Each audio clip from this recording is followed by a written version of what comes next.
자, 일단은 금요일 같은 경우는 다우산업, 나스닥 종합 다 상승했죠. 상승 이유는 또 화이자 백신에 대한 기대감 때문이었죠. 뭐 백신이 이제 연내에 나올 수는 없긴 하지만 내년 초나 내년 상반기면 많이 보급이 될 거고, 그러면 이제 확진자 거의 다 줄 수 있다. 뭐 이런 뉴스로 도배가 되면서 미증시가 올랐습니다. 그런데 여전히 확진자는 국내 확진자뿐만 아니라 세계 확진자는 늘어나고 있는 상황이에요. 대충 기간만 본다고 하더라도 백신이 공급이 돼서 신규 확진자가 안 나온다라는 시점이 되려면 거의 한 6, 7개월 이상? 7, 8개월 가까이가 걸린다라고 하더라고요. 그런데 지금 11월이니까 코로나가 시작된 지 한 8, 9개월 된 것 같아요. 결국 그 정도 기간 동안 앞으로는 뭐 계속 코로나를 안고 가야 된다라는 건데, 일단 지금 상승폭은 기대감으로 인한 상승폭이다라고 보는 게 맞을 것 같습니다. 또 화이자 백신 같은 경우도 그 막 영하 70도에서 운반을 해야 되고 뭐 어쩌고 저쩌고 이런 뉴스들 좀 많이 보셨을 거예요. 근데 뭐 화이자 입장에서는 뭐 그렇지는 않다라고 하는데, 어디까지나 임상 결과 중간인 거고 FDA 승인하려고 해도 앞으로 좀 더 몇 가지 결과를 봐야 된다라고 합니다. 뭐 결과가 나온 건 아니니까 뭐 그거 가지고 시장이 막 미친 듯이 계속 올라간다? 일단은 기대감으로 인한 상승이라고 보시는 게 맞을 거예요. 나스닥 같은 경우도 아래에다가 갭자리 두고 올라가고 있고요. 자, 일전에도 이렇게 갭자리 두고 신나게 올라가다가 매꾸러 떨어졌었어요. 그리고 딱 그 갭자리 딛고 나서 지금 반등이 나오는 거예요. 보통 일반적인 종목이나 지수도 마찬가지긴 한데 갭자리를 딛게 되면 기술적 반등이 나오긴 해요. 보시면 과거에서도 이 아래 갭자리 메꿨을 때 위로 반등이 나왔죠. 뭐 얘는 기술적 반등 수준이 아니긴 했지만, 따라서 지금 올라가고 있기는 하나 아래 갭자리가 있기 때문에 다시 한 번 더 나스닥이 무너진다라고 해도 이상한 건 아닙니다.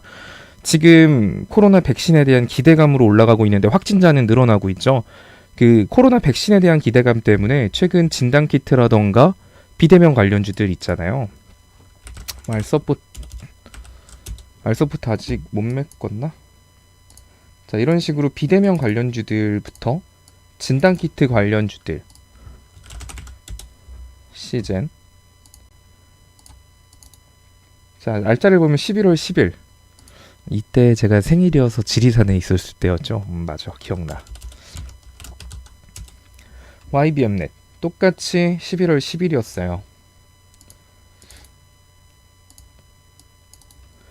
즉 코로나 때문에 수혜를 받는 기업들이 있잖아요. 화이자 올랐던 날, 그때 비대면 관련주 진단키트, 그리고 뭐 제넥신 같은 경우도 아직 못 메꾸긴 했는데 뭐 기타 등등 되게 여러 가지 종목군들 있죠. 백신부터 진단키트, 코로나 수혜 관련주들 전부 다 11월 11일 날 갭 떨어졌습니다. 자, 이 갭 떨어진 이유가 이 회사들의 악재가 터졌다라기보다는 화이자에서 백신을 개발했다더라. 뭐 한 것 했다더라도 아니죠. 한 것 같다더라. 효과가 좋다더라.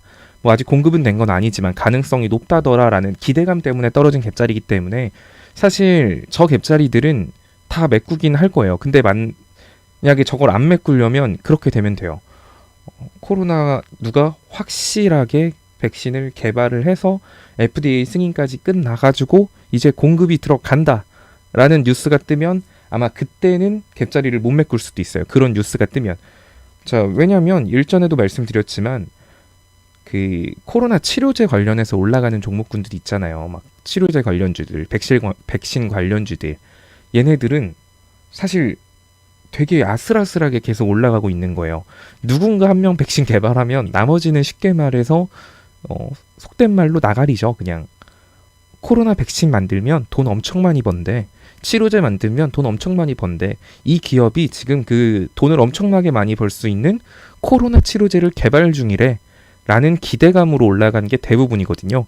근데 다른 데가 만들었대요. 그럼 얘가 만든다 한들 의미도 없어요. 그리고 다른 기업들에서 만약에 코로나 3상까지 결과가 끝나서 나오면 다른 코로나 치료제 관련주에서 임상실험 대상자를 모아봐야 잘 모이지도 않죠. 이미 나온 치료제 있는데 뭐하러 거기 임상실험 참가해서 임상실험 들어가서 또 만들어요.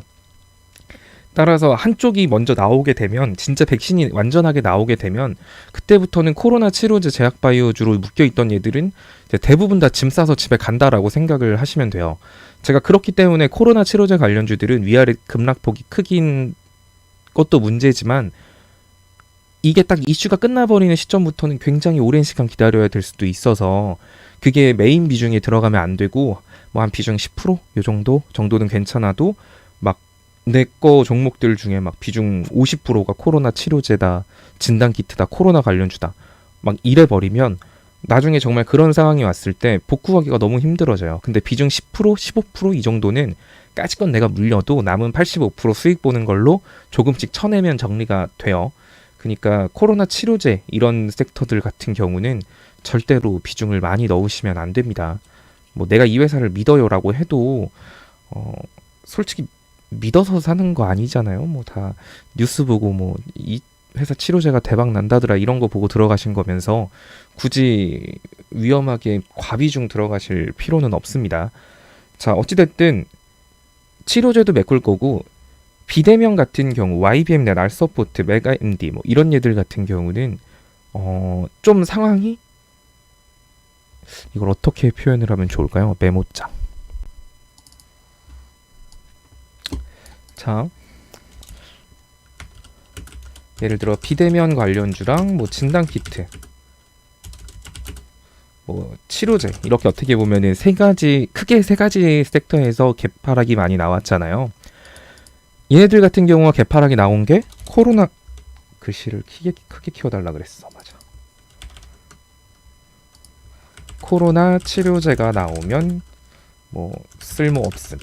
약간 이렇게 사람들이 인식을 해서 얘네들이 지금 개파락이 나왔던 거예요. 11월 10일 날 화이자가 백신 굉장히 효과 90%다 막 이래가지고 진짜 실질적으로 코로나 치료제 나오면 얘는 진짜 쓸모 없어짐. 진단키트 같은 경우는 진짜 쓸모 없지는 않아요. 왜냐면 코로나 치료제가 나올 때까지 어쨌든 계속 검사는 해야 되고 하니까 얘는 뭐 이렇게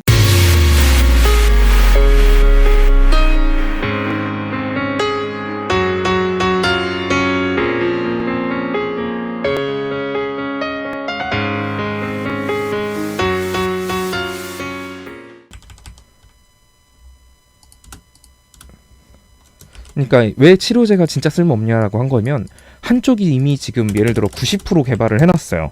근데 막 지금 치료제 관련주들 중에 이제 일상 들어갔예, 이상 들어갔예 이런 애들 있잖아요. 이미 그 둘 간에 지금 우리 백신 거의 다 마무리됐어요 하는 애들과의 격차가 치료제 관련주들마다 엄청 크단 말이에요. 이제 일상 들어갑니다, 이상 들어가려고 합니다 이런 애들 같은 경우는 사실 어느 3상 결과 나온 얘들이 완성시키면 얘네들은 기회도 없을 가능성 높기 때문에 가장 치료제가 낙폭을 많이 보여줬던 거고요. 대신에 이제 얘네들 같은 경우는 뭐 야 화이자 백신 그거 뭐 영하 70도 뭐 그거 어쩌고 저쩌고 한다해 뭐 괜찮대 이것도 저거 거짓말이래 막 이런 뉴스들 한번 뜰 때마다 얘네들이 우리도 그럼 기회가 있겠네 라고 하면서 갭자리 메꾸거나 슈팅이 나오는 거예요. 그야말로 변동성 엄청 큽니다. 신풍제약 보시면 아셨겠지만 진단키트 같은 경우는 그나마 진짜 한쪽에서 백신이 나왔다라고 하더라도 공급할 때까지 시간이 더 많이 걸릴 거기 때문에 갭자리 메꿀 때까지 시간은 줄 것 같아요. 그리고 비대면 관련주들 같은 경우는 더 여유 있죠. 그냥 얘네는 그냥 당장의 확진자의 영향을 좀 많이 받죠. 오늘 뭐 한국 뭐 얼마, 미국 얼마 이런 식으로 코로나 확진자가 순간순간 늘어날 때 백신이 나오고 치료제가 나오기 전까지는 그 속도를 늦춰야 되잖아요.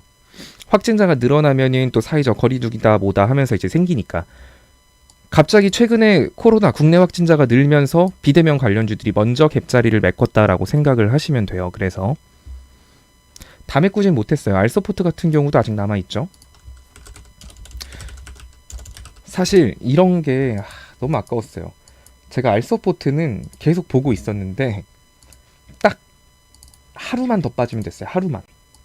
하루만 더 빠졌으면 알서포트는 이 아래 갭자리를 메꾸고요.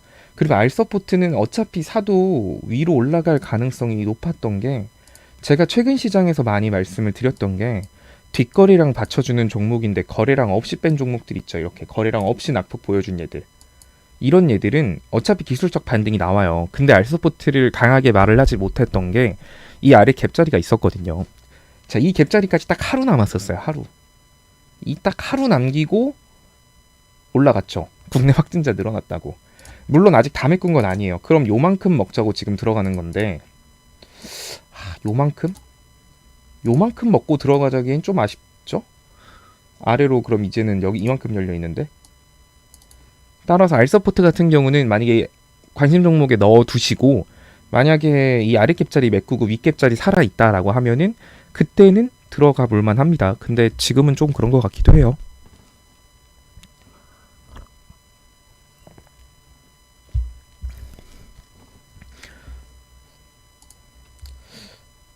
그리고 그런 게 제일 좀 짜증나는 거예요. 그 화이자 백신 소식 때문에 국내 증시 코스피 0.74%나 올랐어요. 와, 엄청나죠. 삼성전자에 돈 엄청 많이 들어오고 하면서 막 지수 0.74% 폭등. 근데 하락 종목이 2배예요. 엉망진창이죠, 그냥. 이런 거는 지수가 상승한다고 좋은 것도 아니에요. 따지고 보면 하락하는 종목이 더 많은 시장인데요. 뭐 지수만 빨간색이고, 어제도 금요일장도 그랬고 목요일장도 그랬습니다. 알서포트 15,000원에 물려 있다고요? 이걸 그러면은 이후 갭 떨어졌을 때 무조건 추매했었어야죠. 갭자리 아래로는 무조건 맞춰놔야 되는 거예요. 15,000원, 내가 평단 15,000원이면 여기까지 기다릴 필요가 없다니까요. 제가 누누이 말했지만 그냥 갭자리 아래로 평단 맞춰놨으면은 됐을 것을. 자, 어쨌든 비대면 관련주들 뭐 알서포트 같은 경우 완전히 메꾸진 못했고, 자, 그러다 보니까 지금 시장에서 이슈가 집중되어 있는 게 백신 관련주들이잖아요. 화이자 백신, 여기에 좀 이목이 집중되어 있죠.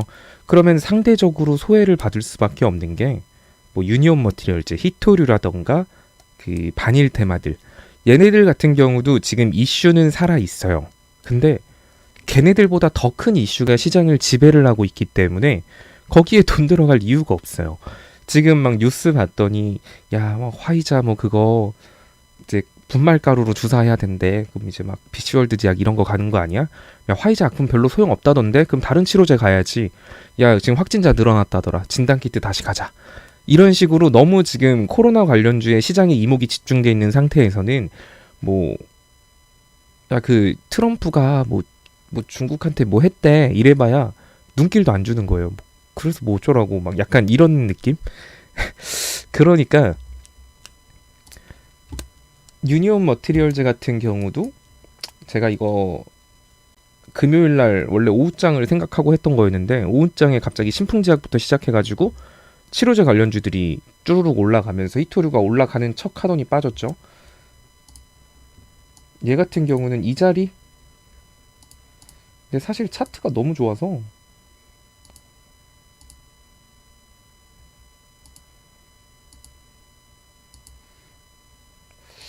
대충 봐도, 근데 그때도 말했지만 4,100원 있잖아요. 이 자리 4,100원을 이탈하면은 가지고 있는 물량의 30에서 50%는 손절하는 게 맞아요. 왜냐하면 어차피 여기 뒤에 받쳐주고 있는 거래량이 유니온 머티리얼즈는 굉장히 많기 때문에 이 최소한 이 낙폭의 절반 정도, 혹은 여기서 절반 정도 되는 수준의 거래량은 한 번은 보여줄 거예요. 이런 식의 거래량, 한 요 정도 거래량은 한 번은 보여줘야 될 거고, 그렇게 보여주면은 이 상승폭의 절반 혹은 더 위로도 올라갈 수 있을 거예요. 근데 문제는 지금 시장이, 얘가 만약 여기 이탈하죠? 그 상황에서 시장이 계속 그 코로나 백신에 대해서만 집중을 하면 아래로 더 흔들 수도 있거든요. 그러면 굳이 여기다 비중을 많이 묶어놓을 필요가 없는 거예요. 얘가 이제 앞으로 망했다, 손절하자 라기보다는 아래로 더 빠질 가능성이 높기 때문에 4,100원 이탈하면 가지고 있는 물량의 30에서 50% 정리하고, 더 아래로 빠지면 더 싸게 그거 다시 사면 수량이 늘어나거든요. 그러니까 히토류도 분명히 매력적인 섹터이긴 한데 4,100원 여기 자리는 꼭 체크를 하셔야 돼요. 끝까지 뭐 이렇게 말해도 뭐 안 팔 것 같긴 한데 뭐 그렇습니다.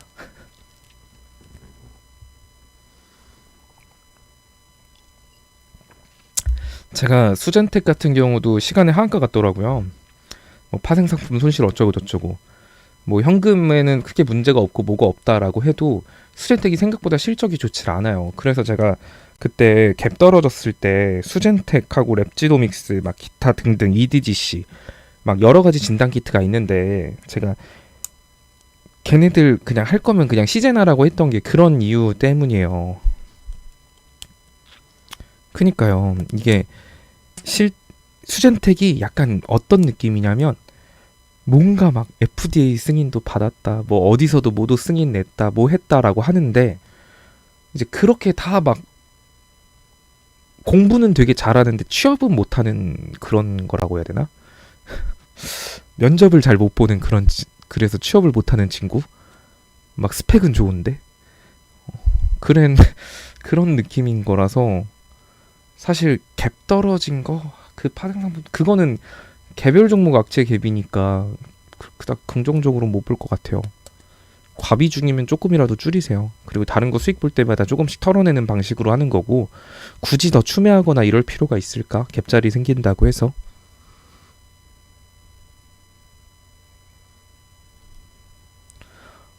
그러니까 말했잖아요. 그 저번 방송에서 시젠을 말한 것도 누가 수젠텍 물어하고 랩지노믹스 물어봐가지고 그런 진단 키트 살 바에 시젠이나 사라고 말씀드렸거늘.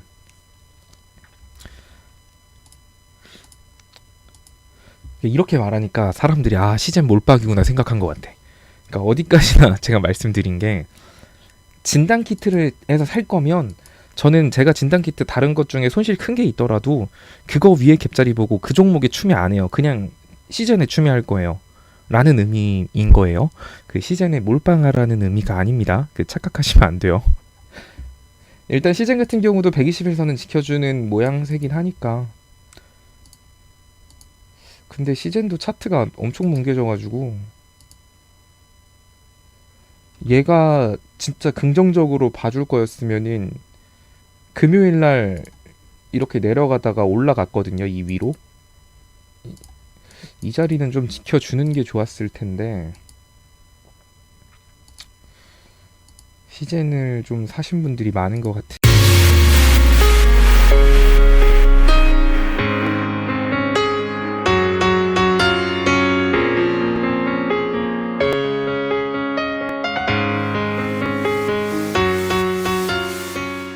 그러니까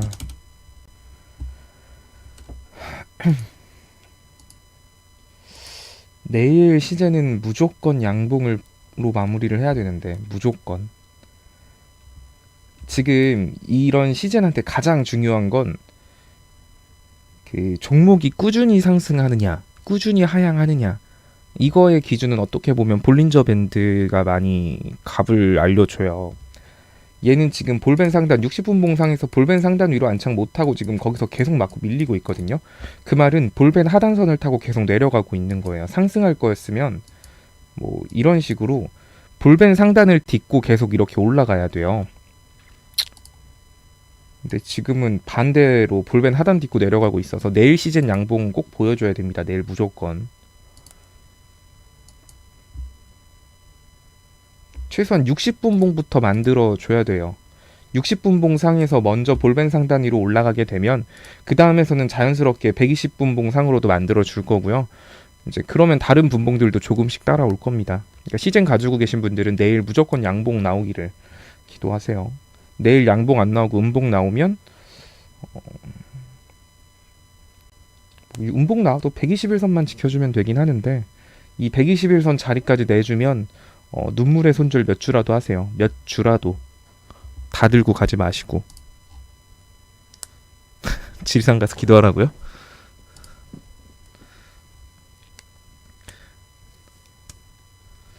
거의 하한가? 거의 하한가까지는 안 갈 것 같은데. 근데 그게 문제예요. 수젠텍이 시간의 한가 같단 말이에요. 그리고 내일 무조건 시즌이 올라가야 원래 맞거든요. 근데 수젠텍의 영향을 안 받기가 힘들 수도 있어요. 그래도 수젠텍도 한 끼 하는 녀석이거든요. 그러니까 끼가 좀 있는 친구예요. 그러니까 시즌 주주들 입장에서는 좀 짜증날 일이에요. 이거 만약에 냅뒀으면은 시즌 월요일에 양봉 보여줄 가능성 되게 높았는데 수젠특이 무너지면 이제 그거 보고 야 이거 뭐 진단키트 이거 망한 거 아니냐? 약간 이런 심리가 만들어지면서 진단키트주 다 같이 손잡고 빠질 수도 있어요. 그러니까 제가 그래서 계속 말했잖아요. 수젠 대신에 시젠이라고. 에휴, 어차피 갭자리 똑같이 생긴 거.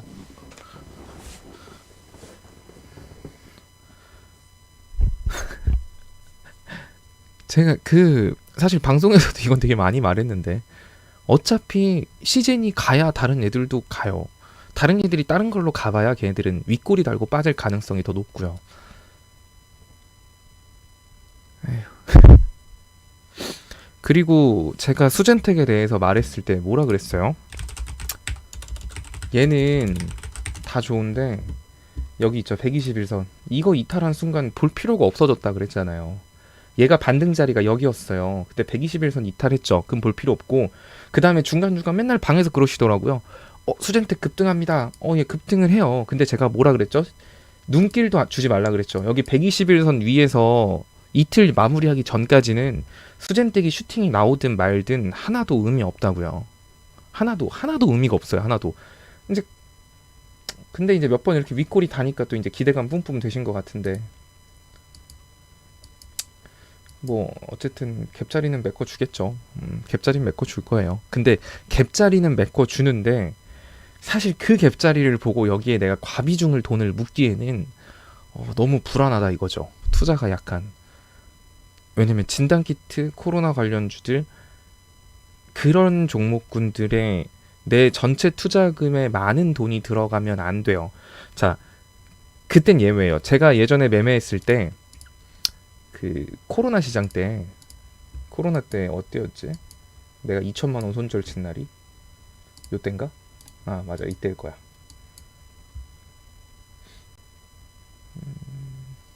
이, 어디 갔냐? 자 이때일 거예요. 자, 저는 코로나가 시작됐을 때 코로나 시장의 낙폭을 생각을 했던 건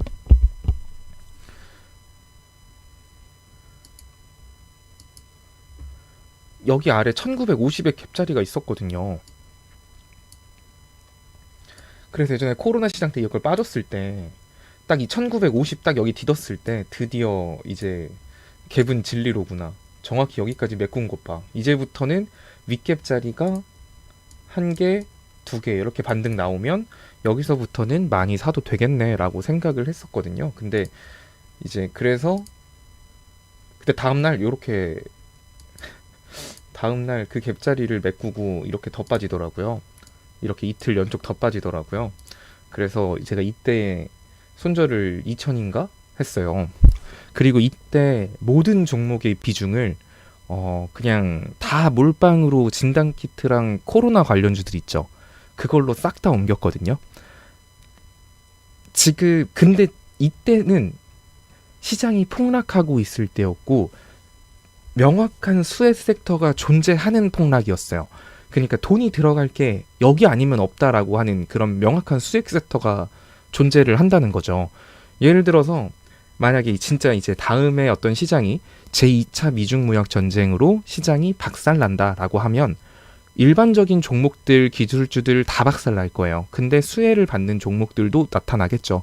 그건 아무래도 뭐 히토류가 될 수도 있고 또 그때 가면은 미중무역 관련 수혜주들이 존재를 하겠죠. 이런 식으로 시장이 뭔가 대폭락을 보여준다라고 하더라도 수혜를 받는 섹터가 등장을 하는 경우가 있어요. 코로나 시장 때처럼. 혹은 예전에 그 반일 관련 이슈로 시장이 빠졌던 이때였을 거예요.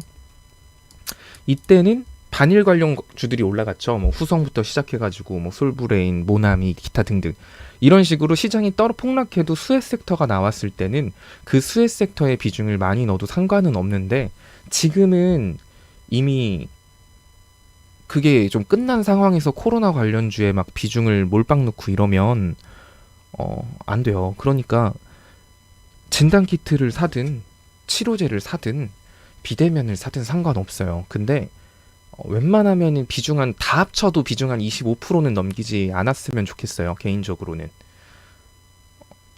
25%? 그래 25%? 20%이 정도? 근데 지금 내가 코로나 관련 종목으로 해서 막 비중이 저 80%인데요. 이러면 되게 위험해요. 그게 제가 그래서 옛날부터도 말한 게 저는 여러분들한테 다 손절하라고 말 안 해요. 근데 몇 주씩이라도 좀 자르고 수익 볼 때마다 그런 종목군들 위주로 조금씩 쳐내시면 됩니다. 분명히 수익 해빅님만 하더라도 분명히 방에서 보면은 수익 인증 엄청 자주 올리셨단 말이에요. 묵직하게도 올리셨어요. 수익 인증. 그럼 제가 분명히 그 수익금 가지고 기존에 물린 것들 털어내라고 했잖아요. 근데 안 털어낸 거죠, 계속. 그냥 수익금은 수익금이니까 냅둔 거죠. 그런 가능성이 높아요. 수익 볼 때마다 종목들 비중 줄이는데 사용하세요. 내가 지금 3만 원을 먹든 2만 원을 먹든 그거는 무조건 그냥 공식처럼 하셔야 됩니다. 공식처럼. 먹은 거 좀 뱉는 건데 그게 뭐 어떻다고.